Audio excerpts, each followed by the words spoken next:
예수님이 승천하신 지 2000년이 지났지만 주님의 때는 우리의 생각과 다르게 때가 되면 예수님은 생각지도 못한 날에 반드시 임하실 겁니다. 그래서 예수님은 우리에게 늘 깨어 있으라고 말씀하셨어요. 이렇게 늘 깨어서 재림을 준비하려면 우리는 우선 일상을 충실하게 잘 살아야 됩니다. 세상 속에서 돈도 벌고 결혼도 하고 아이도 낳아야 돼요. 그러나 동시에 언제라도 주님이 오실 수 있도록 세상과 구별되어 거룩하게 살아야 됩니다. 그리고 무엇보다 주님께서 우리에게 맡기신 사명, 즉 교회를 세우고 만민에게 복음을 전해야 돼요. 이렇게 주의 재림을 기다리며 신실하게 살다 보면 주님의 때에 하늘에서 나팔 소리와 함께 주님이 영광스럽게 재림하시는 모습을 보게 될 겁니다. 이렇게 예수님이 이 땅에 오시면 과연 무슨 일이 일어날까요? 그리고 예수님이 오셔서 가장 먼저 하시는 일은 무엇일까요? 성경에 보면 예수님께서 어떻게 오실 건지 말을 합니다. 그가 큰 나팔 소리와 함께 천사들을 보내리니 그들이 그의 택하신 자들을 하늘 이 끝에서 저 끝까지 사방에서 모으리라. 예수님께서 부활하셔서 하늘로 올라가실 때 수많은 사람들이 예수님이 하늘로 올라가시는 모습을 지켜봤습니다. 이렇게 예수님이 구름 속에 가려 더 이상 보이지 않을 때까지 사람들이 계속 하늘만 쳐다보니까 천사들이 옆에서 이렇게 말했어요. 갈릴리 사람들아, 어찌하여 서서 하늘을 쳐다보느냐? 너희 가운데서 하늘로 올려주신 이 예수는 하늘로 가심을 본 그대로 오시리라. 예수님은 하늘로 올라가셨던 것과 똑같이 공개적이고 공식적으로 이 땅에 오실 거예요. 그게 구체적으로 어떤 모습일지 저도 잘 모르겠습니다. 성경의 표현대로라면 전 세계 사람들이 천사들의 나팔 소리를 듣고 예수님이 오셨다는 사실을 인지할 거예요. 그리고 하늘에서 예수님이 구름을 타고 내려오시는 것을 이 두 눈으로 볼 겁니다. 근데 지구가 이렇게 둥그니까 어떤 사람은 낮에 나팔 소리를 들을 거고 지구 반대편에 있는 사람은 한밤중에 듣지 않을까. 그리고 예수님이 구름 타고 내려오시는 건 뭐 유튜브나 TV에서 생중계되지 않을까. 이렇게 생각해 봐요. 아닐 수 있습니다. 어쨌든 이렇게 세상 모든 사람이 예수님의 오심을 알고 직접 보게 될 거예요. 성경은 이렇게 예수님이 오시면 그 전에 죽었던 사람들이 다 부활할 거라고 말해요. 그리고 천사가 모든 사람을 한 곳에 모아 어떤 사람은 우측으로, 어떤 사람은 좌측으로 분류한다고 합니다. 그러면 예수님은 영광의 보좌에 앉으셔서 이 모든 사람을 심판하실 거라고 말해요.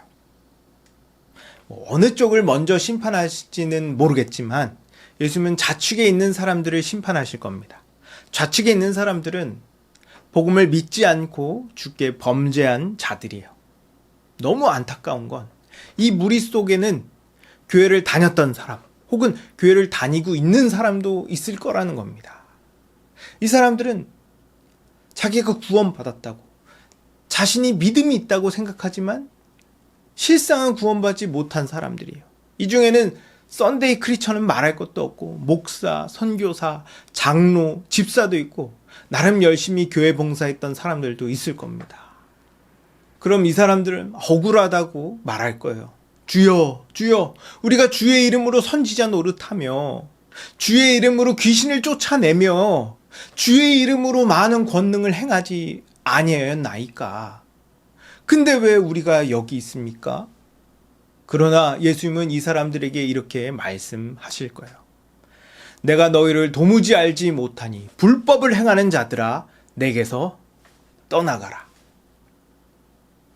예수님은 나더러 주여 주여 하는 자마다 다 천국에 들어갈 것이 아니요 다만 하늘에 계신 내 아버지의 뜻대로 행하는 자라야 들어가리라 라고 말씀하셨어요. 믿음은 반드시 그에 합당한 열매를 맺습니다. 그렇기 때문에 단순히 교회를 다닌다고 어떤 직분이 있다고 봉사를 한다고 안심하면 안 됩니다. 내가 정말 제대로 복음을 믿고 있는지 그리고 그 믿음에 합당한 열매, 성령의 열매를 맺고 있는지 끊임없이 점검해야 돼요. 예수님은 그 외 왼편에 있는 모든 사람을 심판할 겁니다.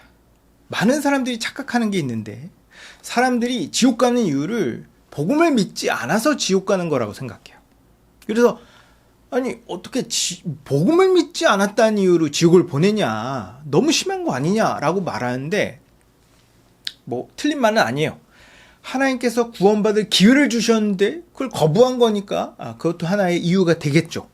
하지만 사람들이 지옥 가는 근본적인 이유는 그들이 죄를 지었기 때문입니다. 평생 우상 숭배하고 미워하고 시기하고 질투하고 살인하고 간음하고 도둑질하고 거짓말하고 욕심 부렸으니까 지옥 가는 거예요. 이 왼편에 있는 사람들은 지옥 간다고 억울해할 이유가 하나도 없습니다. 그리고 하나님은 이 땅에서 얼마나 큰 죄를 지었느냐에 따라 벌을 다르게 내리실 거예요. 뭐 이만희나 안상홍처럼 가짜 복음을 선포한 거짓 선지자들, 히틀러나 김정은처럼 많은 사람을 죽인 지도자들은 아마 가장 크고 무거운 형벌을 받게 될 겁니다. 그렇다고 뭐 상대적으로 작은 죄를 지었다고 좀 낫냐? 그렇진 않을 거예요. 지옥 자체가 너무 절대적인 형벌이기 때문에 그 안에서 받는 형벌의 크기는 큰 의미가 없을 겁니다. 요점은 하나님께서 모든 죄를 하나하나 다 세마시고 공정하게 벌을 내리신다는 거예요. 성경은 지옥에 대해서 진짜 무섭게 말합니다. 거기에는 구더기도 죽지 않고 불도 꺼지지 아니하느니라. 사람마다 불로써 소금치듯 함을 받으리라. 지옥에 가면 인간이 겪을 수 있는 가장 극심한 고통을 영원히 받게 될 거예요. 어떤 사람은 이 지옥에 대한 묘사가 너무 끔찍하고 무서워서 사랑의 하나님이 이런 무자비한 지옥을 만들고 사람을 그곳에 던지는 게 말이 되냐 라면서 지옥의 존재를 부정해요. 근데 성경이 이렇게 지옥의 존재를 말하고 그 안에서의 고통을 노골적으로 이야기하는 이유는 너무 분명합니다. 하나님께서 이 정도로 죄를 미워하신다는 거예요. 그러니까 절대 지옥 가지 말고 천국 가라고 경고하는 겁니다. 하나님께서 주신 이 절호의 기회를 놓치지 말라는 거예요. 이 기회는 우리가 살아있을 때 아니면 주님이 오시기 전까지만 유효합니다. 하늘에 나팔 소리가 울리는 순간 모든 기회는 사라지게 될 거예요. 그러니 다른 건 다 놓쳐도 구원받을 수 있는 기회는 절대로 놓치면 안 돼요. 그럼 우편에 있는 사람들은 어떤 심판을 받게 될까? 우편에 있는 사람들은 복음을 믿어 죄가 사함받은 사람들입니다. 그래서 이 사람들은 죄에 대한 심판을 받는 게 아니라 이 땅에서 선하고 의롭게 산 삶에 대한 상급을 받아요. 이걸 상급 심판이라고 말합니다. 이 사람들도 살면서 분명 죄를 지었을 텐데 왜 죄에 대한 심판을 받지 않죠? 그건 예수님께서 우리가 지은 모든 죄의 형벌을 이미 대신 다 받았기 때문입니다. 그래서 우리가 지은 죄에 대한 심판은 받지 않고 선을 행한 것에 대한 심판을 받아요. 예수님은 제자들에게 이렇게 말씀하셨습니다. 누구든지 너희가 그리스도에게 속한 자라 하여 물 한 그릇이라도 주면 내가 진실로 너에게 이르노니 그가 결코 상을 잃지 않으리라. 이렇게 상을 받는다고 하니까 어떤 사람들은 그럼 하나님 나라에도 계급과 차별이 있는 거 아닙니까? 라고 물어보시는데 그런 건 없을 겁니다. 저도 상급이 어떤 건지 잘 모르겠어요. 그리고 상급을 많이 받는 사람과 적게 받은 사람 사이에 어떤 차이가 있을지는 잘 모르겠습니다. 하지만 상급 때문에 소외나 차별이 생기는 일은 없을 거예요. 우선 하나님 나라에서 누리는 은혜와 복이 너무 크고 만족스러울 거예요. 그리고 모든 사람들이 하나님께 받는 상급을 공정하고 공평하다고 생각할 겁니다. 또 상을 받는 사람도 절대 자기를 높이지 않을 거예요. 그러니 계급이나 차별, 소외가 생길 수 없겠죠. 성경이 이렇게 상급을 이야기하는 이유는 분명합니다. 이 땅에서 더 의롭게 살라고, 더욱 하나님 나라를 소망하라고 상급을 말하는 거예요. 사도 바울은 이렇게 이야기합니다. 형제들아, 나는 아직 내가 잡은 줄로 여기지 아니하고 이 뒤에 있는 건 잊어버리고 앞에 있는 것을 잡으려고 표대를 향하여 그리스도 예수 안에서 하나님이 위에서 부르신 부름의 상을 위하여 달려가노라. 이렇게 주께서 주실 상을 고대하면서 열심히 사는 게 주님께서 바라시는 모습이에요. 근데 이렇게 열심히 주를 위해 사는 이유가 꼭 상급 때문은 아닙니다. 상급은 일종의 부록, 보너스 같은 거예요.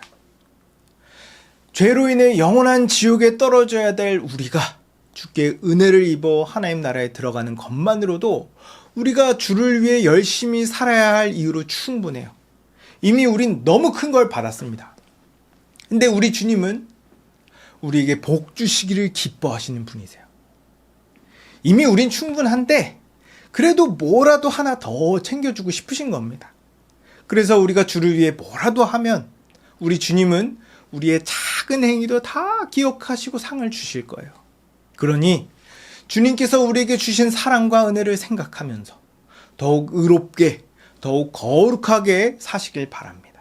그러면 우리 주님께서 이 상급 꾸러미를 잔뜩 주시고 새하늘과 새 땅으로 들어가게 하실 거예요. 자, 이렇게 예수님께서 오시면 모든 사람을 한 곳에 모아서 의인은 우편에, 죄인은 좌편으로 나누어 각 사람의 행위대로 심판하실 겁니다. 죄인은 죄를 용서받지 못했기 때문에 각 사람이 지은 죄의 분량대로 형벌 심판을 받을 거예요. 반대로 의인은 예수님께서 우리의 죄를 대신 지셨기 때문에 우리가 이 땅에서 행한 선한 행위대로 상급 심판을 받을 겁니다.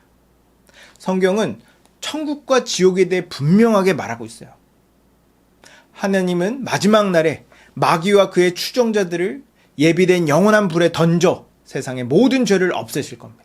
그리고 예수님과 연합하여 하나님 나라의 백성이 된 자들은 함께 창세전부터 예비된 나라를 상속받을 거예요. 이게 성경이 이야기하는 결말입니다. 여러분, 성경은 예수님께서 속히 오시겠다고 말씀하셨어요.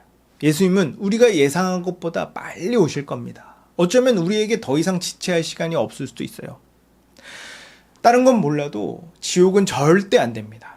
그러니 아직 복음을 믿지 않는 분이 계시다면 빨리 복음을 믿고 구원 받으시기 바라요.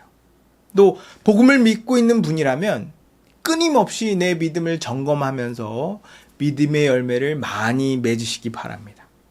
이렇게 예수님의 재림을 잘 준비해서 마지막 날 예수님의 오른편에 서고 창세전부터 예비된 나라를 상속받는 여러분 되기를 주님의 이름으로 축복합니다.